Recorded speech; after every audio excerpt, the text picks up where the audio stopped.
if we are collectively creating this new future as leaders, that's coming from a very feeling place. It's very integrated. It's about our families, our communities, our bodies, our trauma, our life experiences, about all of it. So sometimes those kinds of traits, like softer traits, if you like, so that's about relationships, feeling, vulnerability even, that's what I've been purporting as the future of really good leadership. And I know you are championing kindness in public policy. So as a political leader yourself and working amongst many political leaders, I just wondered, why is that your thing? Well, thanks, Charlotte. And I think it's a really interesting question, isn't it, really? And a lot of the things you mentioned there, particularly vulnerability, I think one of the things we perhaps have missed is personal experience. And I think personal experience is an area in politics in general is missing. I think it's missing far too often. And that's where kindness for me started. And it started, we're speaking about kindness in public policy today, in public services. But it started as kind of politics for me. And that essence of, as politicians, as leaders of countries and worlds, we should behave in a way that is better towards each other. So I think that's where it started. And that's across any political spectrum. Now, I often say I never agree with a Conservative. However, I have a good touch with a good Welsh hug with a good Conservative member when we're allowed to do so. And I'm looking forward to being at a time when we can. But delving into a kind of politics, really, and what that meant, and with the work with Platform and other organisations, it actually went a lot further in that. And that's where my work in kindness in public policy and public services really comes about. So we sat together as a big roundtable pre-coronavirus with the Deputy Minister, Jane Hutt, and I think it's particularly important that we have government leadership on this. I'm not in government, I'm a backbencher, but government leadership is where it matters. So Jane Hutt is really keen. I think it was also really good to see in Mark Drakeford's, the First Minister of Wales, his first speech as First Minister, he actually listed kindness in his speech. So leadership there is really key. And it falls back to experiences that I've seen since being elected of people perhaps being mistreated by the system. The system that we all are used to. We're mistreated, and that seems to happen from whatever background you are. Now, I look at homelessness as an example, and many are mistreated by the system way before they actually enter homelessness. And I also look at what my late father said to me, Carl, and he said, anyone could be homeless, doesn't matter what background you're from. You could be a millionaire one day and you could be homeless the next day. It could be two bad mistakes or two poor decisions. Now, when you enter the system, it particularly acts towards you to be against you. Now, that's not acceptable, whatever position you're in. Now, I've seen this myself, but then if you look at people who perhaps are rough sleeping or in poorer backgrounds and poorer communities, a lot of the time we see a thing called adverse childhood experiences, which I know you know a lot about, and they've been let down by the system beforehand. Yeah. So when they enter our current system, it's already destined to fail. And I think the whole essence of kindness, and some people think, they look at me and go, here he is, he's talking about kindness again and smiling to people on the streets. Well, I agree that smiling to people on the street can save a life, but I think it's much more deeper than that. And I think politicians and political organisations have a much bigger part to play in creating kindness. It's part of being kind to each other, but also allowing the system to allow that flexibility to help people when needed. And I think that's an area where we're delving into. And if I can, as we're going to have a good conversation now, but when I started this talk of kind of politics and kindness, I often said, got told, it's the rough and tumble of politics. Well, it's not the case. It's bigger than that. It's deeper than that. And one of the things that was quoted to me is, well, you're swimming against the tide here. And I said, yes, we are. But we're swimming. And 3 years ago, I don't think we would have had that conversation. Yeah. And now we are. And I think if we just look across the globe into New Zealand, we've seen leadership in Jacinda Ardern, where empathy and kindness is at the forefront of what she does. And in Wales, in particular, we have the Future Generations Act. Yeah. That's something that we can embed kindness into our policy making. So I think that's where it started, and I think that's where we're leading. Yeah, so much in what you said. So yeah, so what I'm hearing you saying is that kindness actually isn't just nice, because it irritates me. It's like you just mean being nice. It's like actually when you dig behind what it would take to be kind, to have kind public policy and kind public services, it's much more than doing the wrong thing righter. So carry on doing the terrible thing, but do it nicely is not what I'm hearing you say. You talked about changing people's experience of the whole system, which so therefore giving different permissions to services to if you're kind, you've got different permission. But what I want to ask you about what you said there is because the reason you've had to bring it as a thing is because it obviously wasn't a thing before. It was apparent that there are big barriers in the way, and you described it as it's just the rough and tumble, and that's just your context of political life, but we can probably translate those barriers across to public services. Like, I want to ask you, what do you think it is that, how did we get to a place where it wasn't there? Because if we understand that, we might understand how we remove some of those barriers.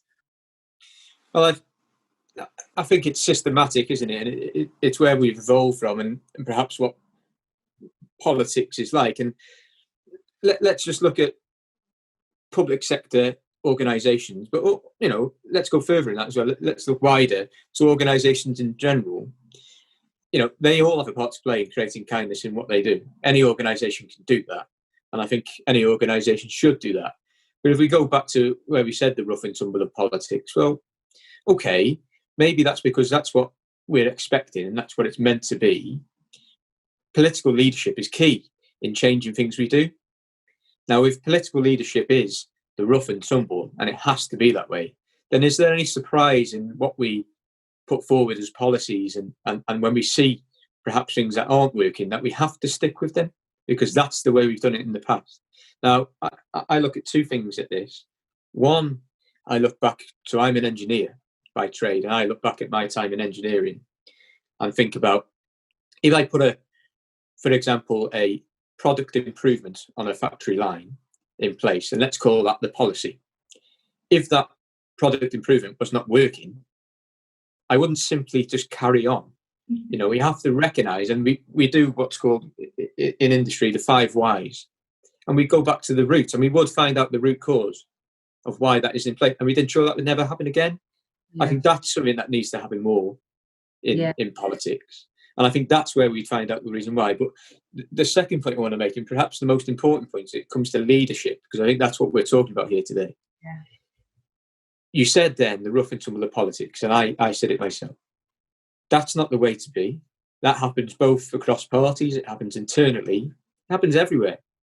Not just in the United Kingdom. We're perhaps not as bad as some other countries. But what do we particularly talk about in school? And I'm talking about primary school now. Because one of the first lessons I learned in school was treat people how you want to be treated. And if you can't say anything nice, don't say anything at all. Yeah. So why do we teach our children that lesson of kindness? Because in effect, it is kindness. Yeah. And then all of a sudden, when we break the world of school and go into industry, go into other areas, and particularly go into political life, that message gets thrown out the window that we still instill our children. We should lead by example. That's where it starts, and I think that's where leadership goes into. And you also mentioned that kindness is called vague, and I think that goes back to where I said, here he is talking about kindness again. It isn't. Kindness is about acting on people's personal experiences. And we talk about trauma-informed. Those are the people who've been let down in society. And that's where kindness can really help. And is it also, so back to your point about the 5 whys and getting to the root cause and therefore changing it. And it sounds like culturally engineering so that would suggest to me is a very learning focused culture. Because if you get it wrong, there's big financial costs. You don't want to get it wrong. You need to change what's wrong. but there is something inhibiting within public policy life in Wales that even when we know something is wrong and we can have the cost benefit analysis that tells us you're doing this wrong, and if you did like this, it would be better. And I think it's this point about not being allowed to fail, because culturally we're better at blaming each other about what's wrong than we are about seeing it as a learning opportunity. And I hear leaders say this stuff, but I don't feel it. I don't feel like there is a kind culture that says failure is, an opportunity, is okay, is to be celebrated. Well, I think you're right. Engineering is a learning background, and let's not get off on the wrong foot here.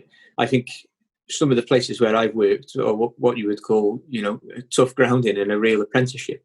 Engineering isn't the oily rag that perhaps many people think, or certainly was 50 years ago.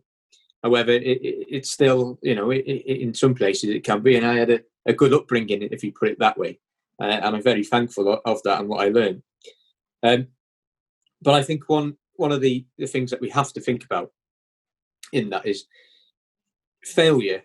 When I was an apprentice, actually, I made a mistake on the tools, and it was a bad mistake, and everyone in the tool room sort of, hey, shouting, here we go. And my mentor at the time, and I called him Grandad John because it was a close relationship, he turned around and said, look, mate, a man who's never made a mistake has made nothing. So don't worry about it, put your head down and carry on, go and do it again, and you'll learn. And we did learn. So that was that's where I think about things now. And you said failure. Now, in politics, we're not going to get away from that perhaps blame game. That's always going to happen. That's what politics, and that's democracy. And I certainly don't, kind of politics for me isn't about removing that system where we can offer alternatives or scrutinise. That is absolutely not the case. One, we have to disagree, because no one always agrees all the time. We have to disagree in a kinder way. That's where the kinder politics comes out of it. You said failure, but instead of failure, why isn't it that it's actually just recognising the situation and rectifying the issue? Yeah. And I think that then doesn't enhance failure, does it? It actually creates success for the people who it really affects. So instead of digging heels in all of the time and saying, look, we've got to ground this out, actually we need to look at the ground floor and see where the effects are taking place, real people's lives. Not me. Yeah. Not me, where it might not affect me, but it'll affect my constituents or people in Wales or across the United Kingdom.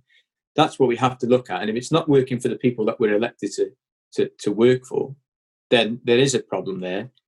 Yes, it may be classed as failure, but if you carry it on, that failure is only good. You talked about money in terms of engineering. It gets deeper, and we can look at failure on a wide scale of things, can't we? And all sorts of social or the economy and a wide scale of things. But actually, we have to recognise, rectify, move on.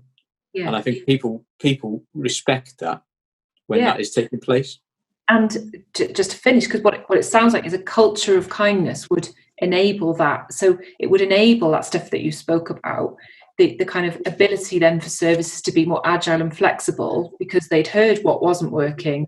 And because of this culture of kindness of like, we've heard what we've said, we need to change, we can move on, there would be much more speed and agility about it, rather than perhaps I was going to say trauma, but like bureaucracy, blame, things taking the famous tanker that never turns, same problems happening again and again.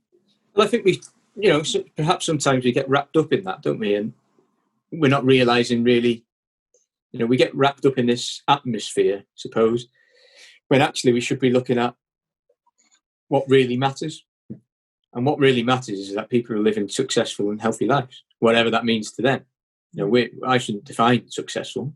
It should be what their happiness is. And I think happiness is particularly one of the points where we need to get to. Okay, so I think there's a term that we use quite a lot in politics, and I've said this myself. I think the term is U-turn. U-turn that decision. That decision should be U-turned, reverse that decision, And look, I said it myself. For example, this week I've said I am absolutely furious with a decision, because I mean it. I am furious with a decision, and it needs to be U-turned, and the UK government needs to U-turn it. Now, when I say U-turn, I think a lot of people perhaps say that would be classed as negative. Well, no, it's not. It goes back to that message, doesn't it, of recognising and rectifying and realising that we must do something better. So a U-turn, actually, once we completed a U-turn for the better of the people and it has delivered results on the ground, is a positive step. So perhaps the U-turn, when we talk about it, Marcus Rashford has done it exactly the same example of this. Brilliant campaign. Hashtag U-turn, because it was the right thing to do. Yeah. And when he did that, some people may have used that U-turn as a negative effect. I think he's set the example of kindness. I think I read a tweet of his not long ago saying kindness is power. I think he's absolutely right. He's absolutely the example we should be looking to.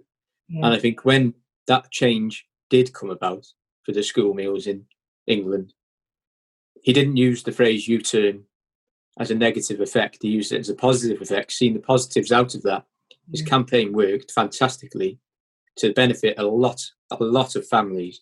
And I think the word U-turn in particular, and reversing the decision for the benefit of communities, is really only a positive. Now, you can, in terms of accountability, still scrutinise that decision and how we got there in the first place. And I go back to the 5 whys. Yeah. However, I think the outcome of that was a positive one, and it's benefited our communities. And I think that's perhaps where we need to change our language, because language is really key. And there's a statement that often comes to mind: words matter. I think words matter in what we say, and how we use them in particular. And I think that is one area and one example of accountability and what we think we say in the public, and how we use that after the decision has been made for the better of people. Okay, can I ask you one more question to come up? It's about accountability. I think you did start talking about it then. I think it's when we were talking about cultural changes. So accountability in the new future. So how do we get leaders to hold each other to account? And how do leaders get held to account in a kind way? Well, there's no wrong with scrutiny, is there? There's nothing wrong with that. Scrutiny and the work of political institutions. We stand up every week in the Senedd, and other institutions do the same, and question the leaders. Yeah. And question the government. Now, that absolutely has to be the case. And there's nothing wrong about going strong. I have strong feelings about many things. Yeah. Just this week, I had a strong feeling about a situation that's devastated my community in the past, and I got tutted at in the chamber. To which point I reacted by saying, "Don't tutter me, but I will tell you why I'm saying this." Yeah. And that wasn't from government, that was from opposition, which, kind of politics, that's what we're talking about. That wasn't in practice that day. Yeah. But I think accountability, I'm not talking about here, kindness stops accountability. It doesn't at all. It really, really doesn't. It's about the way we do that. We can scrutinise, we can offer opposition, we can offer alternatives in a kind of fashion, just by the conversations that we have. But that doesn't mean stopping accountability of our leaders, our governments, our decision makers. Yeah. Absolutely not. Yeah. I think that we can be thorough and frank without intimidating, bullying, personal attacks. We can do that, and that's what we should be doing. Yeah. So I think accountability is a key issue. And look, when we're making decisions for the better of the country, of course everyone needs to be held accountable for them. Yeah. And I don't think I'd argue against anyone who would say that kindness doesn't work on that basis, because I simply disagree. If you can't find your argument without personally attacking someone and doing it in an unkind fashion, then maybe you need to question your own sense of what you're doing. So that's where I would come from. I think kindness can work. I would question anyone who argues that. But you're absolutely right. A kind of future, kind of public services. And actually, and I know you said this a lot, Charlotte, because you were one of the person who taught me this, but actually let's start calling them human services, because that's where they're for. The people on the ground who actually use these day to day and make a real effect. Kindness can work for that, and it does need leadership. I go back to my opening. I think I was very grateful to hear the First Minister in his first speech in 2018 mention kindness. I think that was a big step forward. Yeah. Just last week, he mentioned kindness in a response. I think that's a big step forward. I think one of the things that we're seeing now is kindness as a word with much more of a definition than what it perhaps says in the dictionary is being recognised. Yeah. And I think that's the work the likes of yourself have done and many other people have done. But there's a lot more to do. Yeah. And I think that's where our next journey is. Yeah. And we're grateful that you're doing it. Thanks, Jack Sargeant. Thanks ever so much. Charlotte, diolch yn fawr iawn. Thank you. It's a pleasure as always.